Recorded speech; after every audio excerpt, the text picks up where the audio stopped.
An initiative of the Greater Des Moines Partnership formed in 2007, the Business Innovation Zone, the BIZ, exists to connect entrepreneurial needs with qualified resources and to provide guided professional and business direction. The BIZ helps entrepreneurs maximize their successes by helping them navigate resources, strengthen knowledge, improve skills, form strategic alliances, and secure proper capitalization. To find out more about the BIZ, visit www.bizci.org.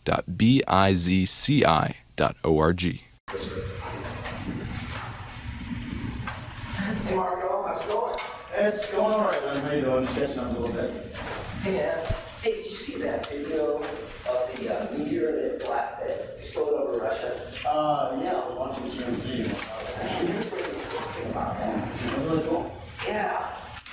Yeah, so I was just in the morning news meeting and we got nothing for tomorrow. For tomorrow?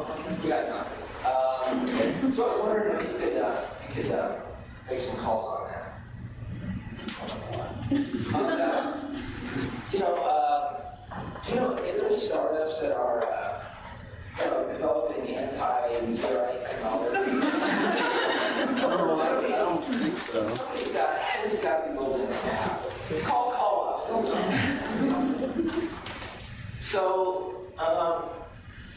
So if the meteorite exploded over Iowa, how would it affect businesses?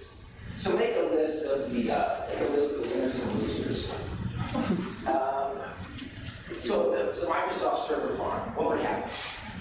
Silicon 6. Could I still use the wallet? So you want me to go to a story on this? Right? Well, I'm working on innovation-based stuff. I have a big package coming on Sunday. Post a blog. I'm shooting a video right now. There's a lot of things to do on the plate here. Okay, well, yeah, that's right. Just make a few calls in between all that. And then as soon as you get anything, just post it right away. And then tweet it, hashtag Iowa Meteorite.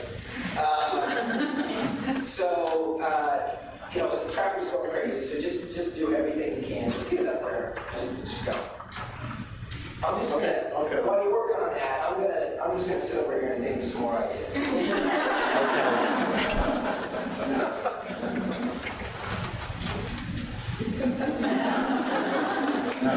Thanks.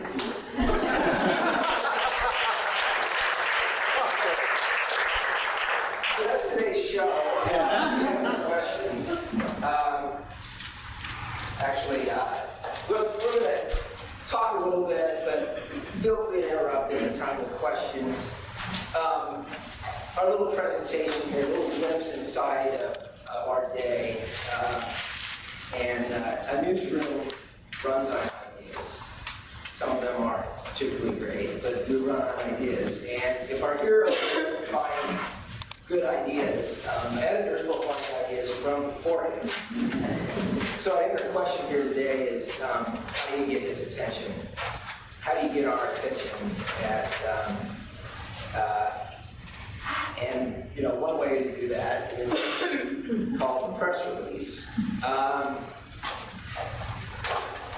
don't know that everybody needs a press release. One is the carpet bombing press release where you send out a release to everybody and hope that somebody sees it, hope that something out there in the ether approaches us. And are there times when you need to do this? Yes. When you have, especially if you have a partner, especially if you're with a partner as a publicly traded company that has some restrictions on timing and how they do it. But I think that one of our messages here is to think a little bit more about a targeted approach rather than the carpet bombing press release. And what do I mean when I say a targeted approach? Well, some people think that means sending out a press release and personalizing it. So I get lots of emails that begin, "Dear Mrs. Hicks."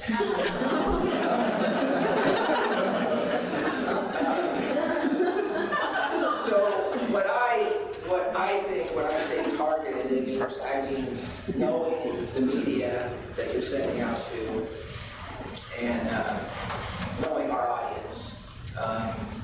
You know, we're not necessarily interested in the same stories, the same type of stories, the same approaches, the same kinds of businesses as, say, as other industry publications, as the Business Record, as Silicon Current News.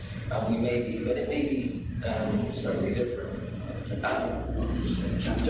One of the things I think that's important to remember when you're working on research is relevance. I mean, I think what Mike said, tell a story relevant to the trend, that's perfect. We would probably say that in just a minute. I mean, that's good. That's really the main message here. You want to be relevant, not to us as much as to our readers. You have to know what our reader is, who we reach. We're a general audience newspaper. So that's why, I've seen some pitches and I keep telling them, like, why do I care? What's the story here? I know you love what you're doing, and I understand that. Why should our 100,000 readers or 200,000 readers, or whatever it is, why should they care? We got to find a way to be relevant to that, and that'll make us want to write a good story. Anytime. So exactly. So I think the other thing is it does help to read the publication that you're trying to pitch. It helps to form a relationship with the reporter, and I think all of those things helps your emails and your calls and ideas stand out in an overflowing inbox. We get tons of emails and other pitches, and a lot of it is not even local stuff, but it just comes in, most of that. So it really helps to make it really clear to us that you're a local company or a local person. And so some other tips here. Just a few do's. I think these are pretty basic, but I think they need to be said.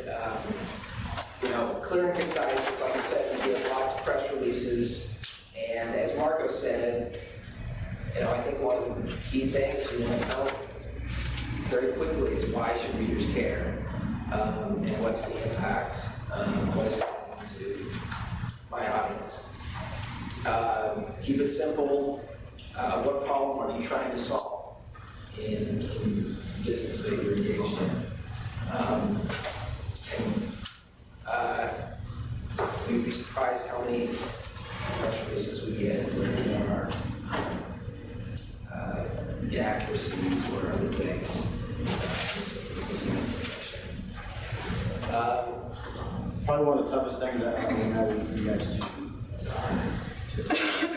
you guys know all the industry jargon, whatever industry you're doing, whatever your release is about. There's some industry jargon. Get that out there. I mean, just tell me what you do. Like a hunger solution provider is still a restaurant. Speak English and tell me exactly what's going on, and that way we can kind of. So I know exactly what's going on. I know why it's used on things. And that last one was I get so many press releases that in subject lines press release, it should feel like us running a newspaper story. It says newspaper story. A few don'ts in here. I'm going to try to be positive, but a few don'ts. Sorry to interrupt that. I guess two questions. First of all, as far as subject line goes, you would prefer for us to come up with an engaging newspaper article style title. Almost write it as if we were writing for them. What are you looking at in a subject line specifically? I think you have to understand the context. We get a lot of them. Yeah. So I mean, if there's something in that story that's the news, like I think that's how I learned to write headlines in college. Find the news, try to build a headline on that. So that's it. Yeah. Second question.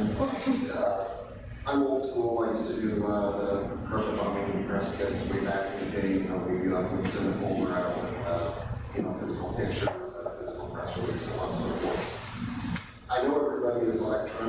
days, is there any value in physical mail anymore? Will that get your attention in any respect the electronic communication going on? Or is it just not that? Oh, it's done, you know, it's done rarely, it's not done as much anymore. I don't see a lot of value. Okay. Cool.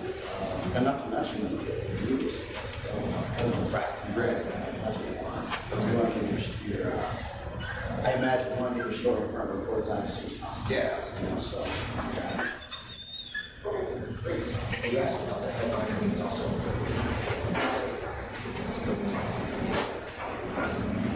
because so many you have so many national press releases that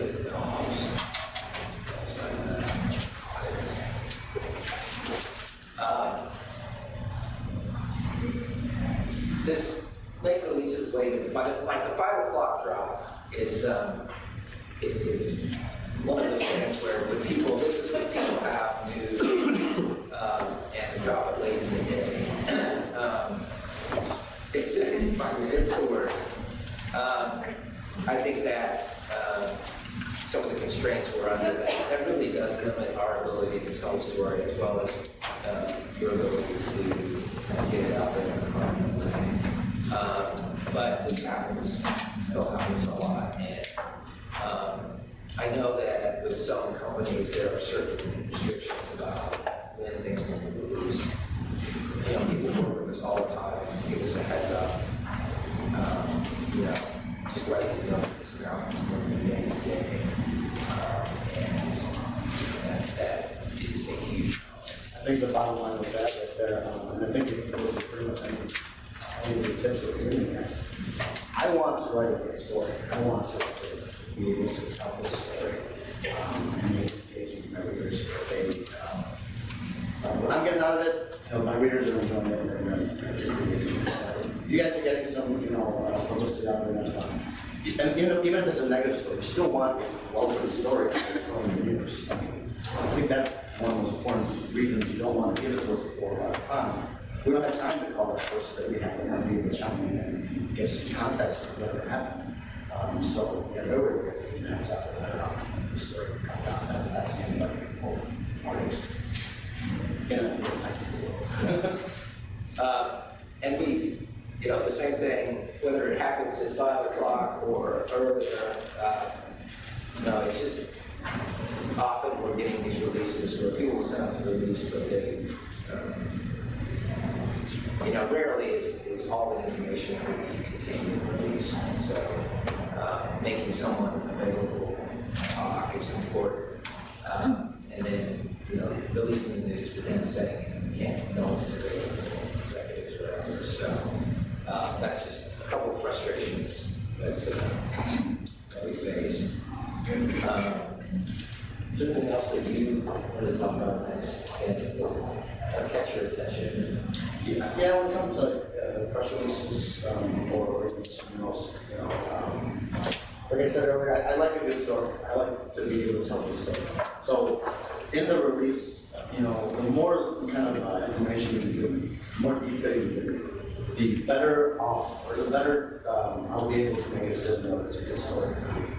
If you tell me, you know, X does Y, and here's a quote from X, you know, that tells me nothing. I don't know if I want that. If you tell me X does Y, and then gives context, and then give, you know, reason this is a good thing for the greater population, something like that, you know, I'm just I don't know the exact questions, but the more detail you give me, the better off I think you'll be as far as, you know, being able to connect with me. And I'll reach out and, you know, talk through a little more.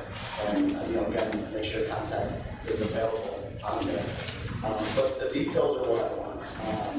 That way I won't get what I get into. So there's a company called, I'm not sure if you guys are familiar with this tech, which is out in Cedar Falls. What they do is they pretty much make the back end of you know, a hardware system or software systems in off-highway vehicles, like construction, environmental. I don't care about that. I care about farm or construction. So if they send me a release and they can get me in contact with a farmer that uses their equipment, that gives me the human element. And that's what I'm looking for when I'm looking for a good story. I can write something short saying, here's the new technology they're coming out with, and here's a CEO saying how much he loves it. Because he wouldn't say anything, he's very objective. But the story I want to write is, here's a farmer who's changed the way of doing things. He's now up in production because of these systems. Or that kind of thing. The human element is what I want in our releases, the releases I get. And it's very few and far between the ones that do have that. Tell us a little bit about who your readers are, maybe a little bit about the internet versus print, and your stories ever get picked up. Your stories ever get picked up, like we see, with the Associated Press, for example, do they get? Well, Talk about how that works. okay. Well, I'll start with the last one. Yeah, there's a good chance that a story that we run is going to get picked up somewhere, whether it's Iowa Associated Press. Our stuff runs all the time. We're part of it, as you know, and they're looking for our stories all the time. So I think it's probably seen some of our companies that feature the USA Today on their website or whatever. So that's just a matter of, are they necessarily interested in a story about, a certain Iowa company or product?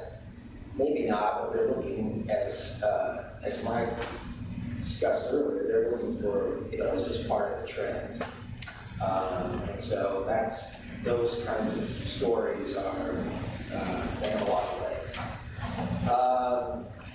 And talking about a little bit, I forgot when once I wrote a story and it was about a local kid, and I topped it with the local like and all that stuff. It was rewritten, repackaged, put on USA Today, but it led with the trend, which was the Kickstarter, right?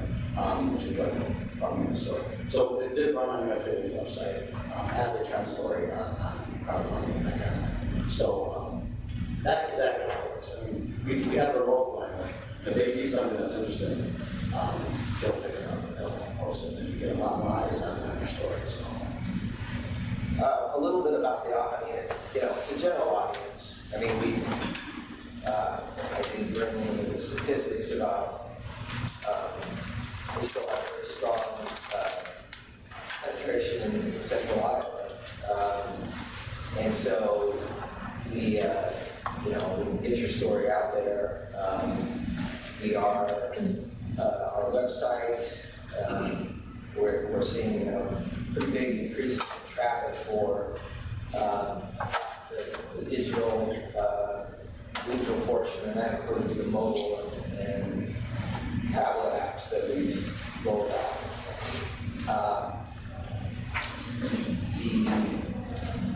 I think the latest, we typically are about 55-60% of our online readership is within the state of Iowa, so there's a fairly significant readership that goes beyond.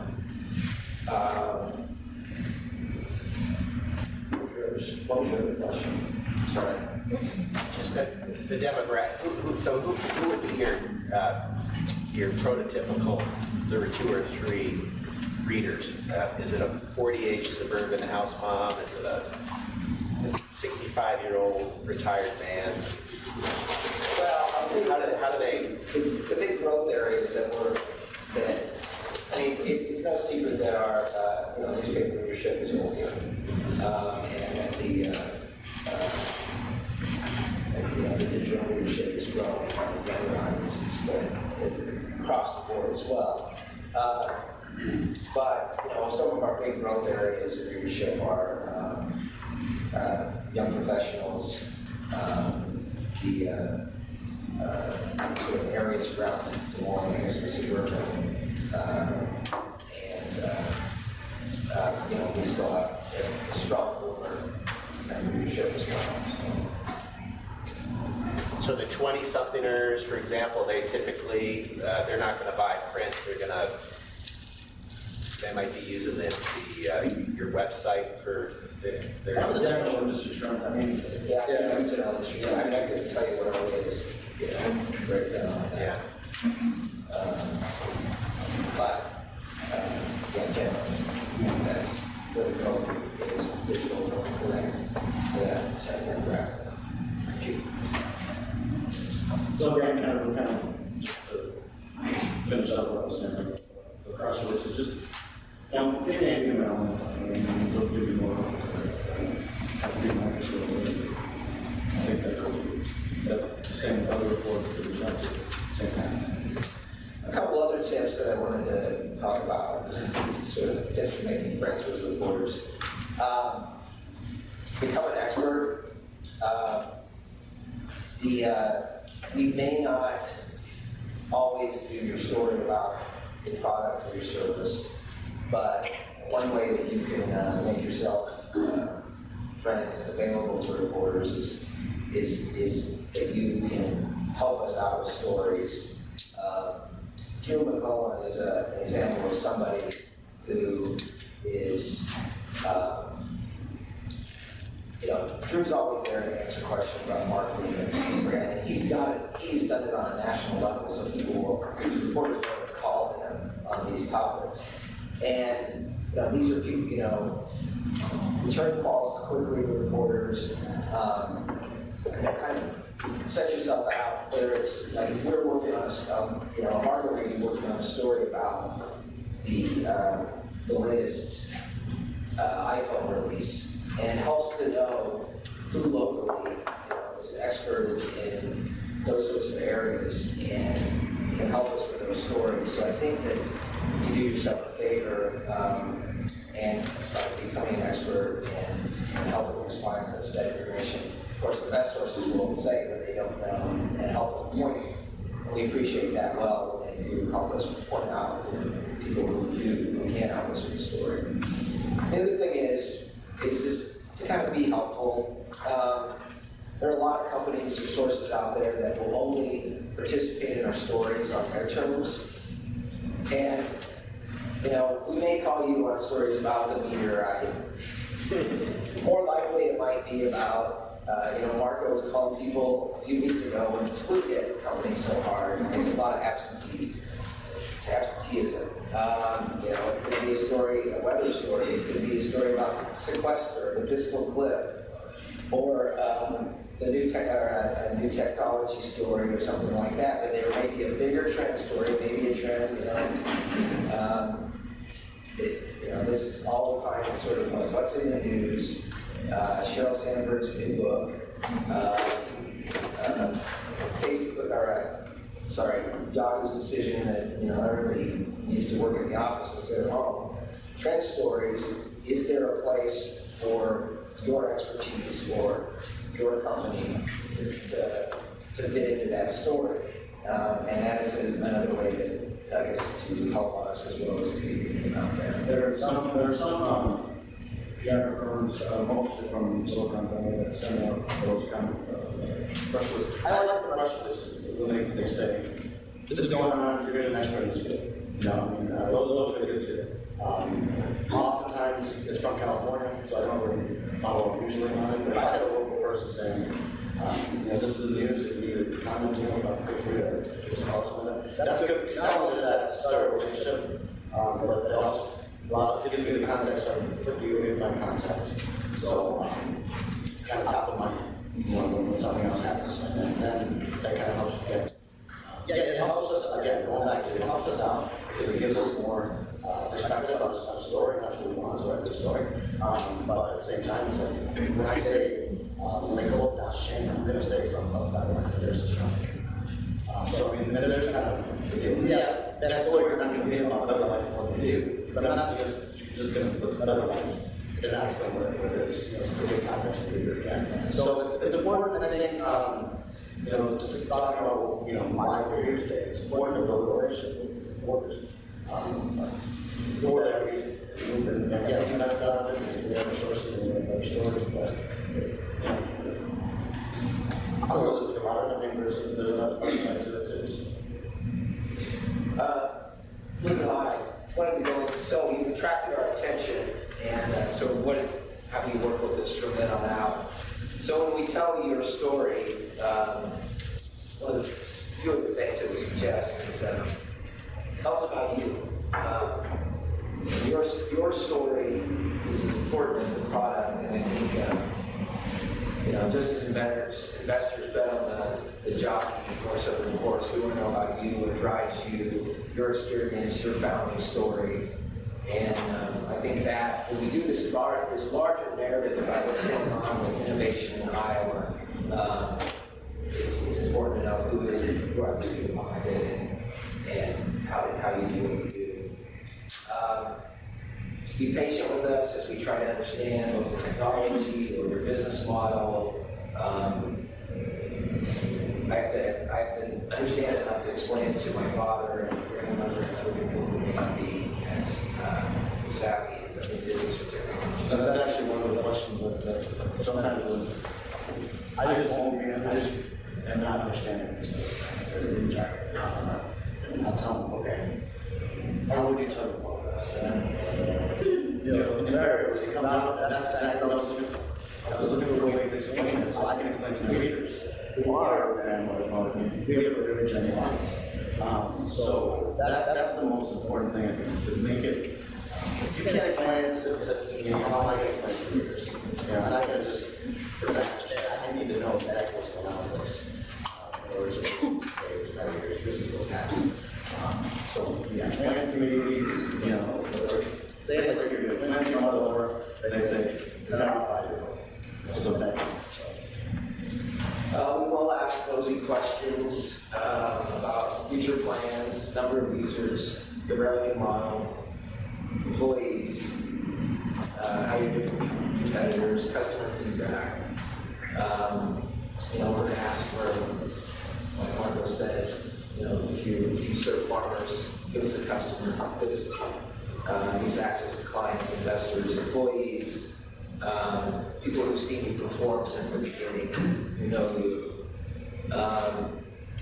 And I think the other thing is, we expect people who address controversy and negative publicity head on.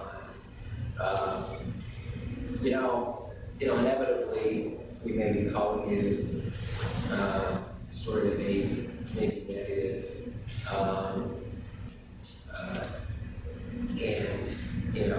We respect and appreciate people who are willing to talk to us, even if you have to say, if you return our calls and we say, listen, this is why we can't go on the record, we want to talk about this right now.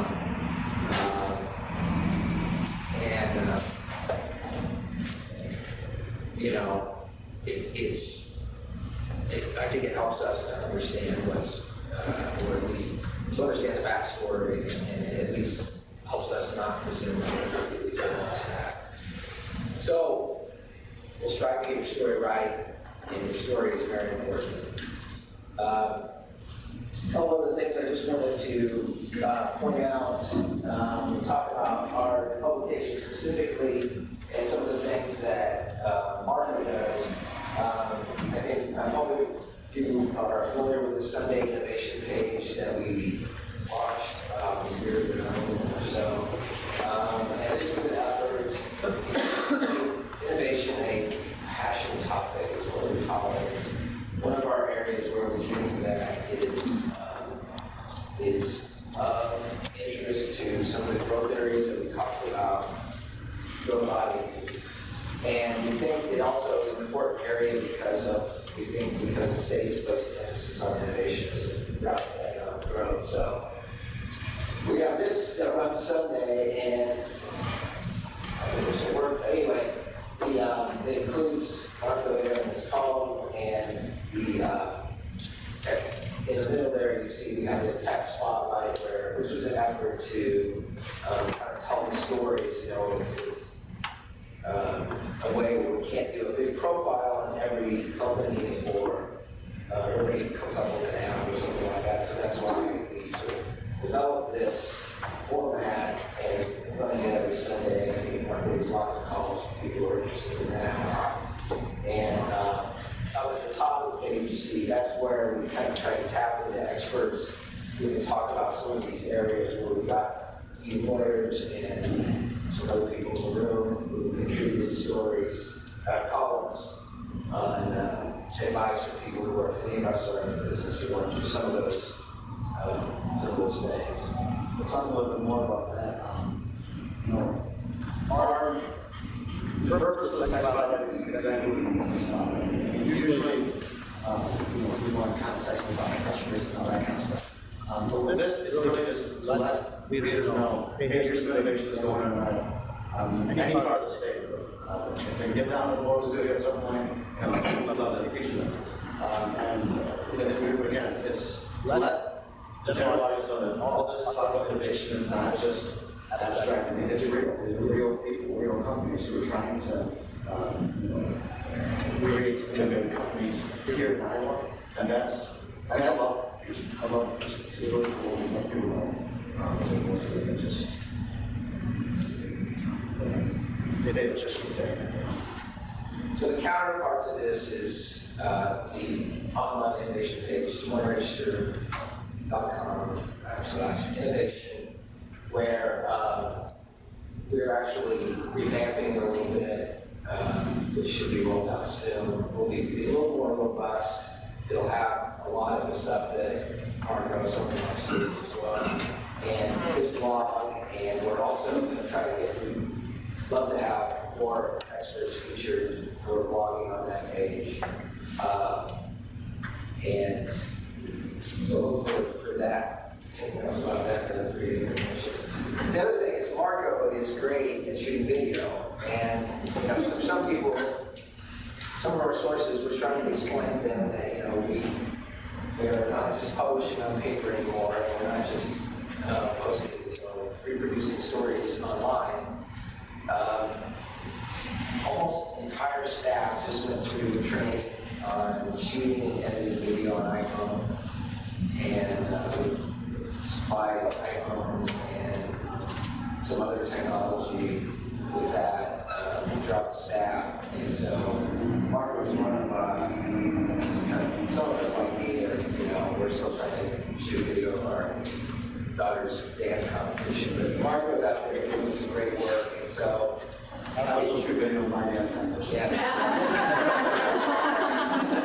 That was a great episode.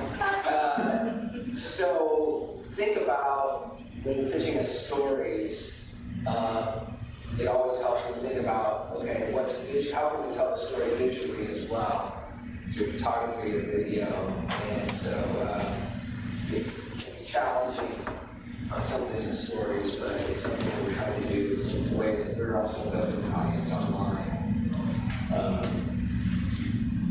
I wanted to mention briefly the Central Iowa networking page. This is another way that we can't do stories on everybody, but it's another way to kind of get your company organization mentioned and recognized, whether it's awards, recognition, promotions, your hires.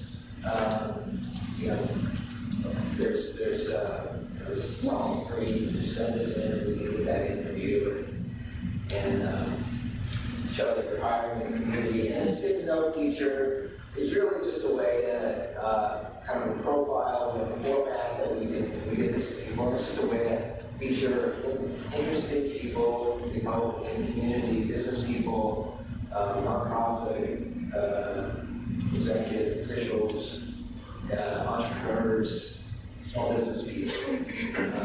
This is a well-structured feedback. So, got people in mind for yourself who are interested in that. Just contact us. That's another way to get your company on, even if it's just in the higher section. And it's really easy to contact us. And then that top email, business@dmreg.com, is sort of our general one. So if you're trying to get a hold of me and I'm gone, there's backups that also, if you want to send sort of some of your general press releases or your new hires or you're interested in, get to know, that's a good email to use. But that's how you get a hold of Marco and me. We will request to get back to you as soon as possible. I think, You mentioned trends that are on the horizon. What do you guys see that's out there that are being built in your news or that you guys mentioned? well, Mike mentioned a big one already, and I think we'll probably have a story in tomorrow's paper about just the fact that the tight labor market, and I think, we've seen that demographic storm coming for a long time in Iowa, but now with the economy that you covered, I think that we'll be continuing to explore that and, that impact on businesses and economic area. I think, I mentioned that innovation is going to continue to be a big part of that. We've seen, one of the reasons we started this was because there's a lot of activity and excitement, and I don't know. It's be interesting to watch as that matures, I guess, and see where we go from here. And I think that's. Well, this state that they're in the love of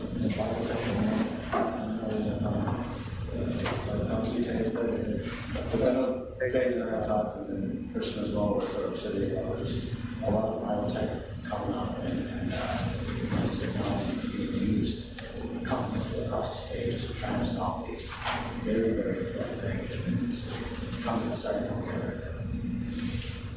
You mentioned biotech. I'm frustrated. I'm with a company up in Ames. We make scientific instruments for analyzing DNA and RNA.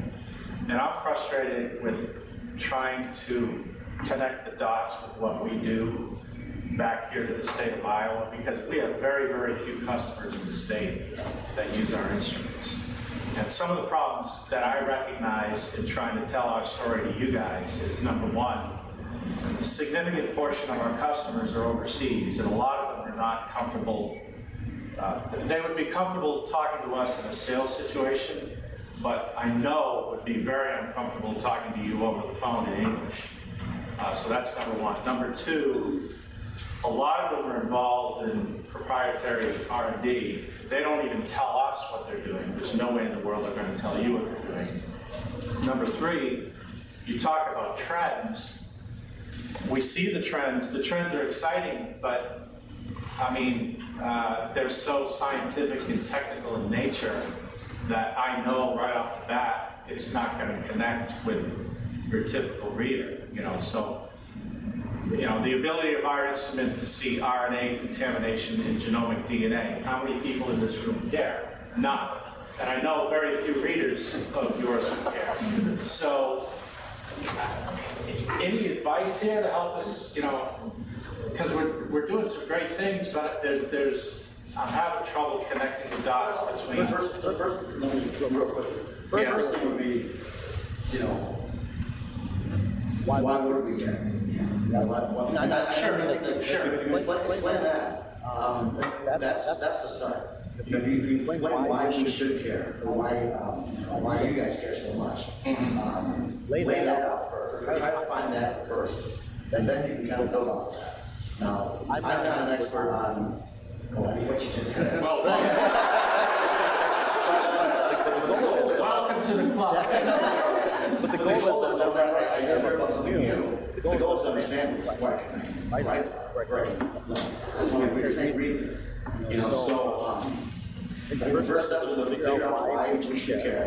The second step is to figure out how you can kind of make the reporter, not necessarily a reporter, a pseudo-expert. When you can speak intelligently to it. I think those are the first two things. Well, I was going to say, you're right, it's a challenge. And I think I'm going to dodge a question and tell you to talk to Aaron hot two away from you, because Aaron works for Kevin, and I think Kevin is an amazing company. They don't make anything that a customer sees or a reader at the register sees. Yeah. But they are in this, they do all these amazing things, and they have figured out a way to calculate how their products touch how many million people? 1.7 1.7 million people every day. every day. And so, they are in so many different products and there are so many things, but you don't see them on the store shelf. And so I think that it's not easy, but there's a way to do it. I have a couple questions that are just a little bit more technical in nature. Number one, I have a press release that I want to pitch to you guys. Who has the copy? The editor or the writer? Who am I talking to first?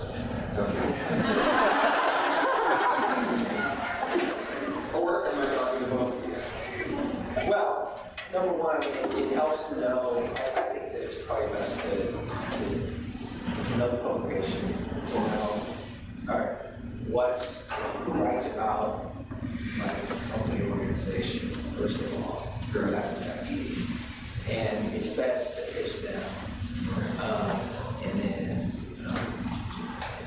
I think that will give you more meeting results than you trying to filter through everything. I kind of sort of tongue twister a little bit through this. I mean, you need to be together a little bit. So I would say, I single kind of beats. So she has a lot of things in this place. I just take the notes. So I recommend shoot it to the board. So go to the report. So it used to be, we have a precedent that we have 7 people within the same organization that we will the same time. And if you don't, like I said, if you don't know, Yeah, you're sure right. My next question is how do I develop a process that how do I know which report to approach? Where do I find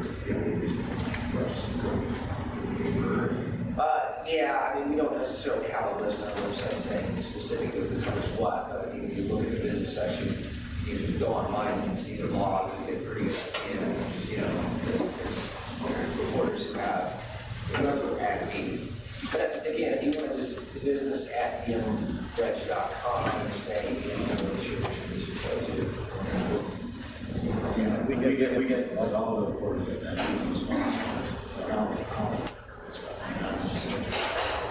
then they'll go forward to me and then they'll go forward.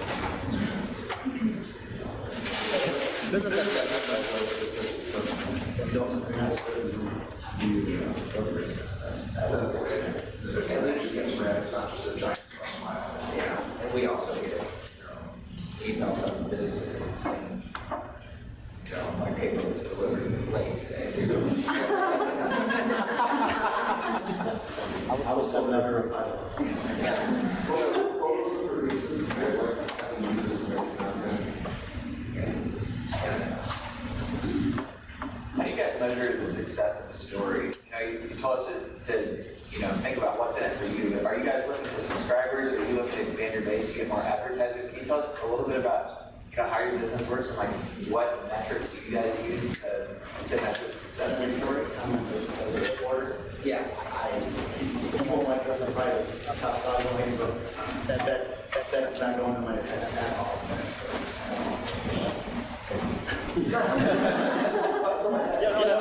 I mean, like, subscriber rates and all that kind of stuff. I mean, I'm not a writer, a reporter. I want to write a story.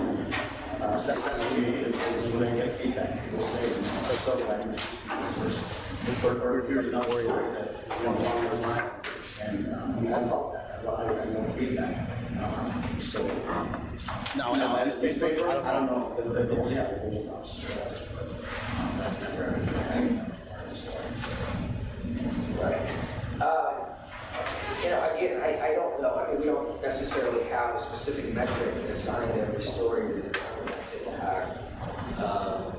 We can see online when, we get statistics every day to see what online what's making an impact. And, I think, you take those with a bit of a grain of salt because you know the crime cells and you know that sort of local stories. But I will tell you, local business does get lots of good hits, and so that shows us something as well. I think part of it is we do get feedback from people, and I do hear from people all the time say, God, everybody in town must read your column because because they said they wish me happy birthday this week.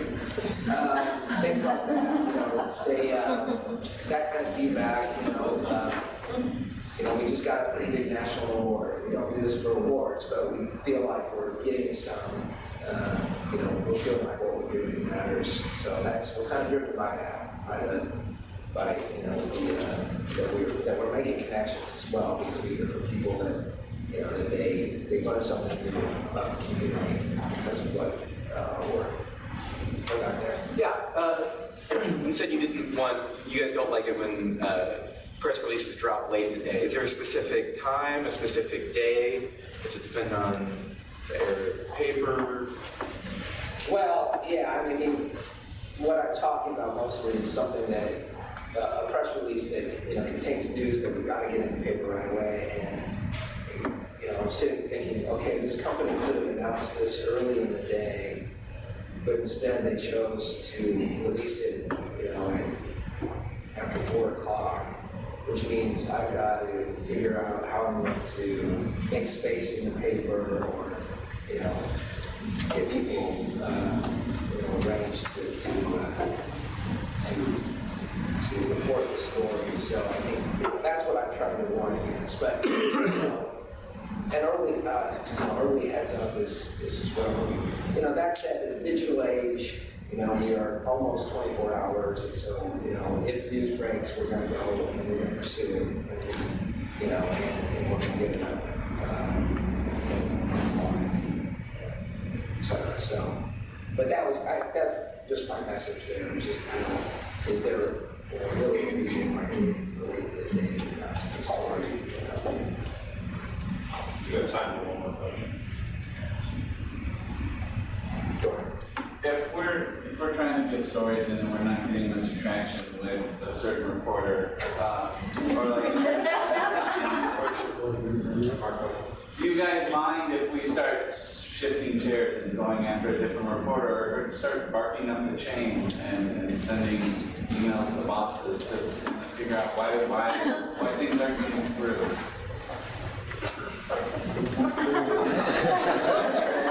Or are we just supposed to take out a few years and ask you, what's the deal?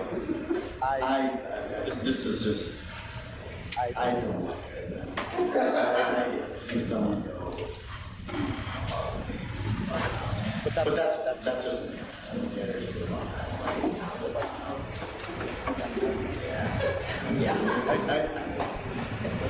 I don't want to go too specific on this. Going to win. I'm okay with that. No, I mean, a question, not a... I think that you, maybe. I think that if you're frustrated about getting your message across, then yeah, you should talk to me. We have a conversation about that, I'm sure. I mean, I mean, there's a recent example. I'll just give you a quick example, you know, where somebody did that, and they, you know, and the case was is that, you know, they said, well, why didn't you get your press release in? You know, the reporter had, you know, this story and this story and this story was doing it, and we were, you know, actually we are getting to your story. So I think it's fine to ask about, you know, did you get it? Is there a reason? You know, just tell us if this doesn't, you know, you guys aren't interested, and we're fine. But if you don't get back from us, I think, yeah, you deserve a response. I apologize for the, I apologize. It's 1 o'clock. I can stay. Feel free to run out. First of all, I want to thank you all very much.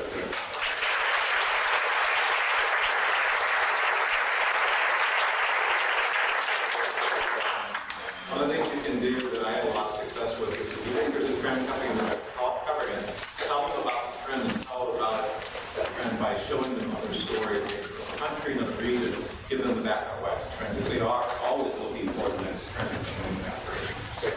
Thank you all very much.